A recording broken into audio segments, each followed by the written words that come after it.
Now, are your local estate agents busier than ever during the pandemic? We've seen a big rise in people buying properties, moving home and so on. Part of it is because of the so-called stamp duty holiday in England and Northern Ireland and similar changes in Scotland and Wales. All of these exemptions end on the 31st of March. So if you complete your property purchase before then, you could save thousands, and many are rushing to make that deadline. But the UK's mini property boom is also because our lives have changed in the pandemic. You may have moved in with your partner, moved back home with your parents, lost your job and had to relocate, or perhaps you needed a change of scenery and you've left the city for the countryside. Under current guidelines, estate agents are not explicitly classed as key workers, but they can continue to operate and conduct viewings provided there's mask wearing and social distancing. However, some are concerned that there are many in-person viewings and valuations taking place despite a high number of COVID cases. Some prospective buyers are travelling hundreds of miles across the country to see a property instead of doing a virtual viewing online. So I wonder if your estate agent is busier than ever. Maybe you even work in the property sector yourself. You're worried about the rush to make the stamp duty holiday deadline. Do text us 88291. Do email vine@bbc.co.uk with your phone number. We're joined by housing and property expert Henry Pryor. Hi, Henry. Jeremy, good afternoon to you. Are you seeing this uptick in activity? We absolutely are. Yes, the taxman, HMRC, helpfully publishes once a month the transactions for the previous month, and we've just had this morning an update on December's numbers. Unbelievably, there was a 30% increase in the number of homes sold across the United Kingdom in December compared to the average or typical December if we look back over the last 5 years. Part of that, as you rightly say, is explained away by the enthusiasm that some have to try and beat the stamp duty holiday, which ends on the 31st of March. Many of these transactions, Jeremy, though, will be those who tried to sell and move home during the first two lockdowns, particularly March, April, May last year, and who weren't able to, and the system playing catch-up, which is partly, I suspect, where the majority of these extra transactions that we're seeing are coming from. Because I assume that if you relax stamp duty, as has been done, it doesn't necessarily help the buyer, because the seller could say, well, you're going to save 20 grand on my house, so I'm going to just charge you more for it. Well, indeed, we've in fact seen house prices since the stamp duty holiday was announced on the 8th of July, rising and ended the year, in fact, up by roughly 7% over the 12 months of 2020, according to the big mortgage lenders, the Halifax and the Nationwide. The Office for Budget Responsibility, when the policy was first announced, indeed said that they expected that the policy alone would add 0.2% to average house prices. And indeed, many estate agents, mortgage lenders, house builders and developers are very keen to encourage people to rush, particularly suggesting that buyers are likely to lose the extra saving that they will be making if they miss the deadline. Reality, I think, perhaps is that actually the boot's on the other foot. Sellers are going to find that if house buyers have to give the exchequer once again the maximum saving of up to £15,000, they're going to receive less for their properties, and it's perhaps those house sellers that need to get a bit of a wiggle on.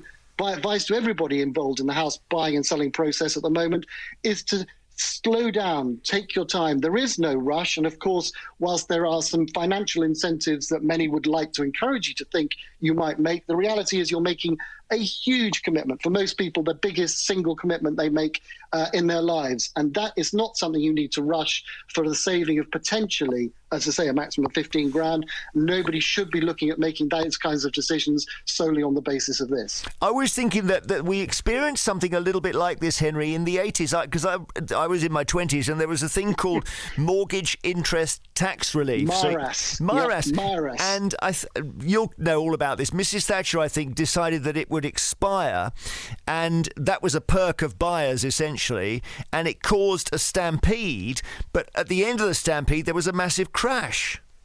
Mortgage interest relief at source. And yes. At one point in our parents' generation, Jeremy, that both husband and wife were able to claim There was double Maras at one point, and yes, indeed, this was a sop to those looking to encourage those wanting to buy a home. Mrs. Thatcher, and indeed some of her predecessors, both Labour and Conservative, have always been a fan of encouraging home ownership. And in the UK, we are prone to rushing to try and satisfy that craving. Whenever these kind of tax changes have been made, frequently there's been what's called a cliff edge, a date by which if you don't make the purchase or sale, you are going to lose the tax advantage. And it's happened several times. You're absolutely right. When Maras was withdrawn, also when previous stamp duty holidays have ended. But this current holiday, when it was first announced by Rishi Sunak, the Chancellor, back on the 8th of July last year, he publicly said and stated in the text that the holiday would end on the 31st of March. People have had all that time to understand and get ready for it.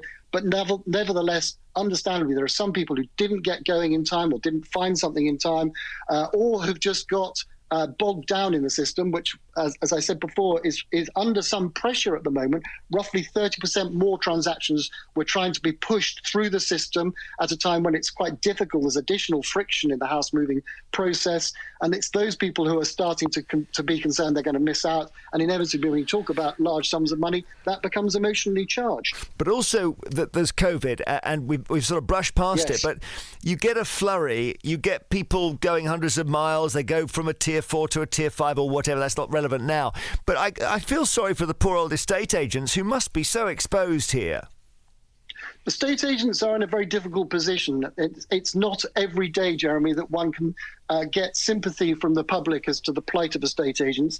And indeed, there are many people who, not surprisingly, are scratching their heads going, hang on a minute, you can sell a house, or I can go and look at a house, be it 200 or 300 miles away if necessary, but I can't go and see my granny. How does that work?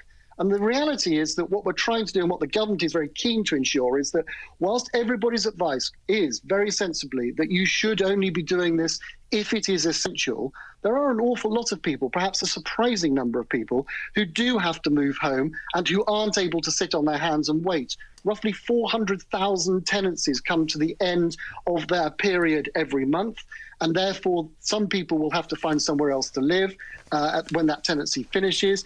People who've been caught up perhaps might have exchanged contracts on their purchase or sale of their house last November or December and are scheduled to complete in January or February.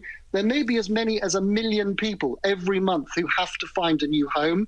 And as such, rather than give that process to civil servants locally or nationally to do, and I think we'll agree they've probably got quite enough to deal with just at the moment, estate agents and letting agents who know and understand the process are probably the best people to allow this sort of, facilitate these sort of moves where they're necessary. But they should only be done when it's essential, and it should also, we should remember, be done in a way that ensures that those who are caught up in it are protected from the virus. And it's important that they do follow the government's guidelines, which are very clearly set out. Wear gloves, hands sanitize, keep your distance. These are all things that add to the weight of the fundamental message, which is don't do it unless it's absolutely necessary. Thank you so much, Henry Pryor, housing expert, talking to us about the really this push of activity, this flurry in the estate agent's business. And, well, you tell us, is it dangerous with COVID?